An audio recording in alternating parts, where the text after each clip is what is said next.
Well, hello everybody, and welcome back to G-Bear's Off-Grid Ways, a homestead in the desert. And the water truck is leaving. He's all done filling me up. So my water tank, my barrels, my totes for the garden, all of them. And he even had enough to fill my tote koozie, although I probably won't be getting into that. But I use that water for watering trees and whatever, so it'll come in handy. And then I got captured in rainwater yesterday, and we got more rain on the way here, so I'm going to be flush for water for a while. That's a good thing. Anyway, this is only part A, and I will cut this off and get back to adding on to it a little bit later. Okay, everybody, I'm back. For you, it was just a few seconds. For me, it's been hours. I've already gone to town, picked up mail and all of that stuff. And we'll show you that right now before I get into showing you what the What Is It Wednesday item was. So I got a package from Sherry, and she sent me some onions to plant. It's a little late, because they do like to get a little shot of cold, but it's still cold out there, so I'm going to give it a try. I'll try to get these in tomorrow or Saturday and see how many more onions I can get out of it. Alright, so this is the car part that she sent. What was Ford thinking when they made this out of plastic? And what this does is it holds up the radiator hose so the radiator hose doesn't bounce and drop into the cooling fan. Well, I wish that she had sent this little part that was off of here, because from what I saw in the pictures, it has a little tongue that sticks out about, I don't know how long. So that was one of the things that I needed to know. So what I'm going to try to do is remanufacture that, this whole thing out of metal and weld it all in place as it needs to be. And then I'll add a piece on here, because there's a tongue that sticks out that slides in between a bracket, and then a bolt holds it in here. And that little piece that comes out keeps this thing from wanting to rock down. That's why it snapped off, because of the weight. So if I make it out of metal, that shouldn't never happen again. I'm going to see if I've got all of the parts I need. For this part, I can probably just use a piece of metal pipe. I think I've got a piece that's around the same size of that. And I'll just round off the edges so there's no sharp edges on it. And of course, you can always coat it with a piece of duct tape before you put it on the hose, so that it doesn't cut into the hose at all. But I'll make it nice and smooth, so it shouldn't do that. I'll probably even round these corners off a little bit more, so that it's not something that you're going to hook your hand on and hurt yourself. So I'll make that tongue sticking out of here probably about an inch long, and it'll come out tapered, of course, and a rounded end on it. And maybe her mechanic, when he puts it on, might have to take a file or take it over to the grinder and just grind a little bit so that it fits into place. But that's the best I can do without that piece. All right, so got that part of it done, and set that over to one side. Now let's get to the What Is It Wednesday item here. So here it is, and mostly everybody got it. It is a fire starter, and these are sold at Harbor Freight Tools for just a couple of bucks. They're really inexpensive. Now, this is not something that you're going to use to light fires every day. You know, you're not going to go out and burn your trash using this. This is a prepper's survival tool. These things work really well. And somebody mentioned that they don't work well in the rain, but they do. The block itself is magnesium. Okay, and for those of you who don't know what magnesium is, it's a metal that when it burns white hot. I mean, if you look at it too long, you'll go blind while it's burning. So it burns really hot. And you can see I've scraped some off of here a couple of times trying this thing out and a couple of times actually using it. Now, you have to take this piece off completely. Don't leave it chained on there and think that's going to work. It won't. That will not work. Now, this is a little piece of hacksaw blade, but it's perfect because it's hardened metal. It's perfect for what you want to use here. So what you would do is you would use this end and scrape some of the magnesium off into a little pile to where you want to light your fire, and put some little kindling leaves or anything like that. What's great for fire starters, if you're going to have a prep kit, is take some old candle wax, melt it down to where it's liquefied, and then take some cotton balls and dip your cotton ball into the wax, but don't completely submerge it. Just do the bottom half of the cotton ball. So what you want to do is you'll be putting some of this magnesium onto the dry part of the cotton ball, and then you would use this to strike the rod on here, which is like a flint, and that gives you a spark like this. Let's see if I can do this without knocking the camera over. You see all the sparks?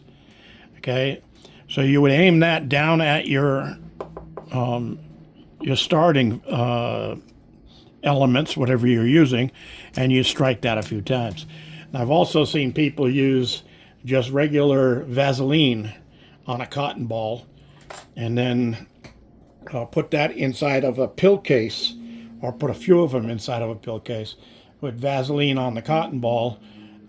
They ignite pretty good, and they're great because even in wet weather they'll work. Now, you can actually have this thing soaking wet and it'll still spark, and you can still get magnesium off of it. You can get magnesium any way you want. You can cut it back and forth like this, cut into it, make some different cuts, or you can take it this way and just scratch some off. Either way, that's what it does. All right. So the little ball chain here is really only to keep the two together so they don't get lost. Like I said, don't try to use this with that on there. You'll never be able to do anything with it. You got to take them apart. All right. With that part being said, we're done with that. Let's see, what else? Oh, hold on one second while I get up. Oh yeah, before I do, I did mention in the comments, I've got like 4 of these things. I keep one in my bug out kit, which I call Bob, B-O-B, bug out box.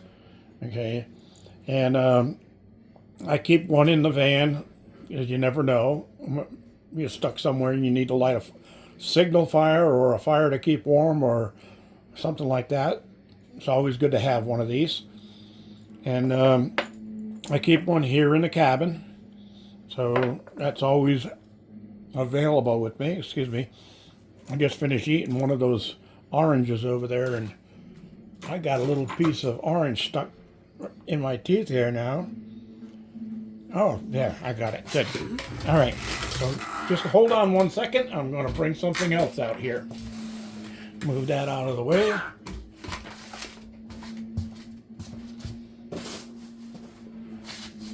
Oh, boy. Oh, yes. Check this out. Move this back a little ways. And there we are. I just got this one in too.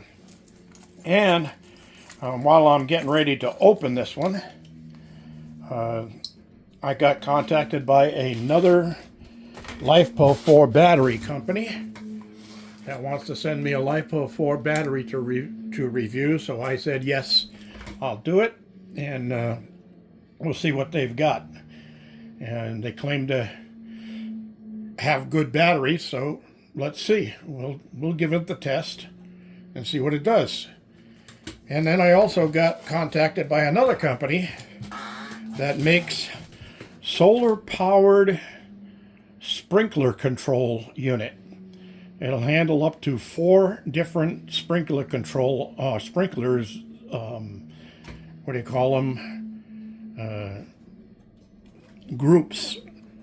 So you can set this thing and have it sprinkle automatically, or it actually is supposed to have Wi-Fi built into it. So I can sit here without even going out to the garden and say, oh, I better water those plants out there, and I can choose which station to turn on and water which plants just sitting right here in the house, because that box right there on the windowsill is my Wi-Fi. And I've been asked about that a few times. What is it? Well, it is a internet Wi-Fi setup designed for contractors in the field. And it uses a chip from your cell phone carrier and treats it just like it's another cell phone. So it gives you internet and a router and all of that. Now the little box that's sitting on top of it up there, that's actually a switch so that I can plug other items into it.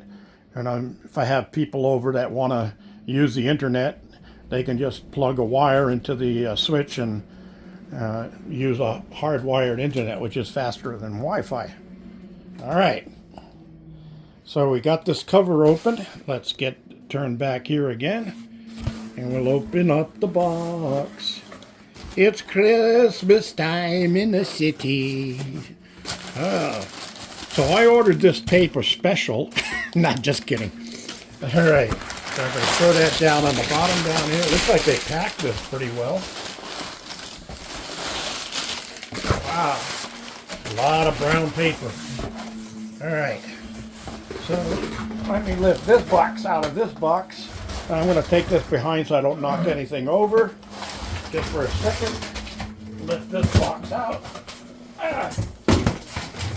And put this one up here. All right. So, can anybody guess what it is so far? Yeah. You can see part of the information on the side. I know. But I was just being funny. All right. Cut that. Cut that. And cut that.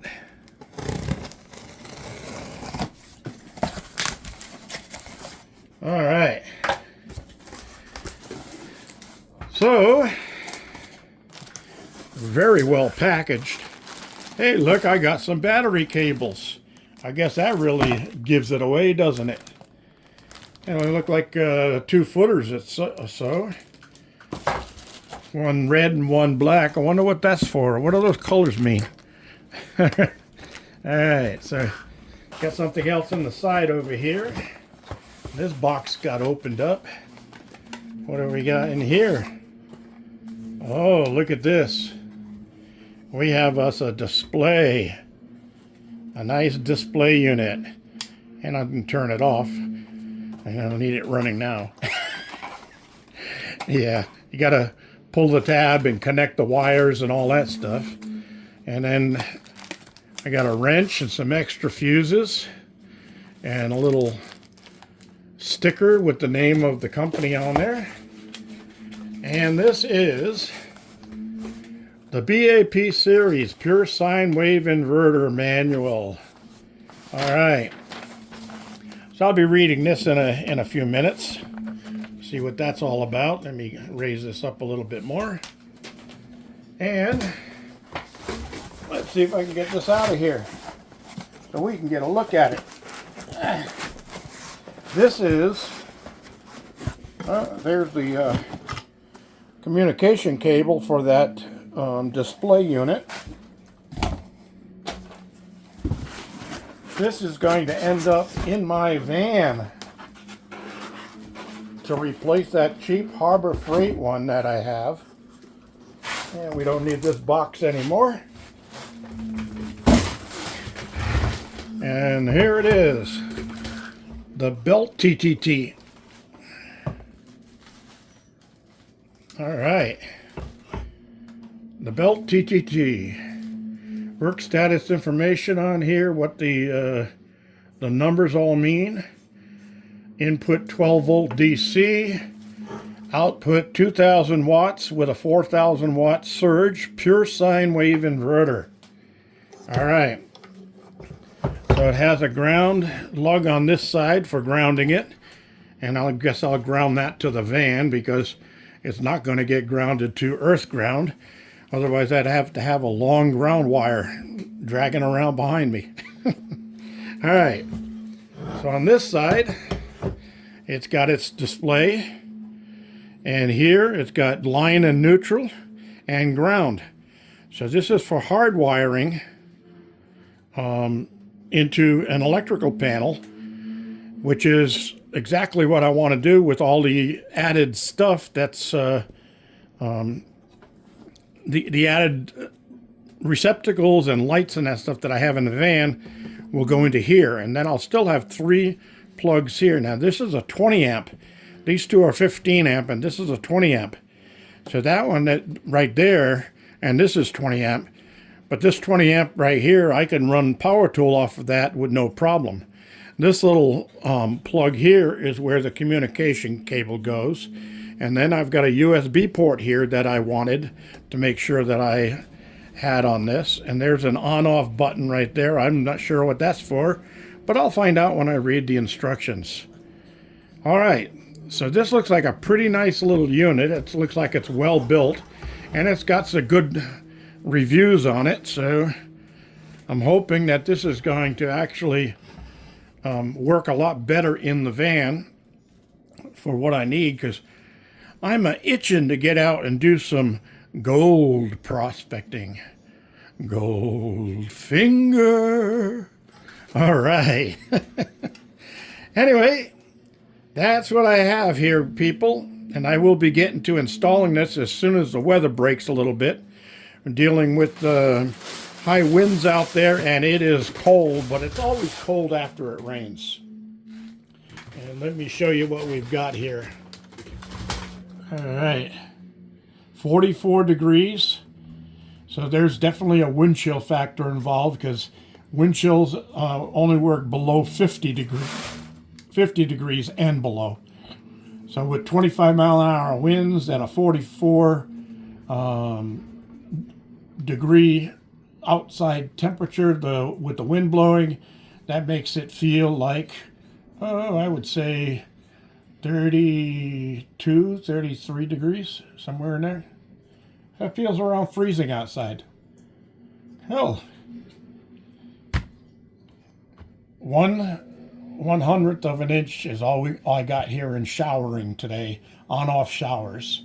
But this is minus the 0.03, which was from the last storm. So I got 0.20 or 2/10 of an inch yesterday's rain. It ended sometime during the night. I heard it stop raining, and the silence actually woke me up. But I just rolled over and went back to bed. I went back to sleep, actually. All right, everybody. I want to thank you all for joining me. And this is G Bear signing off. What do you call a spider with 10 eyes? A spider.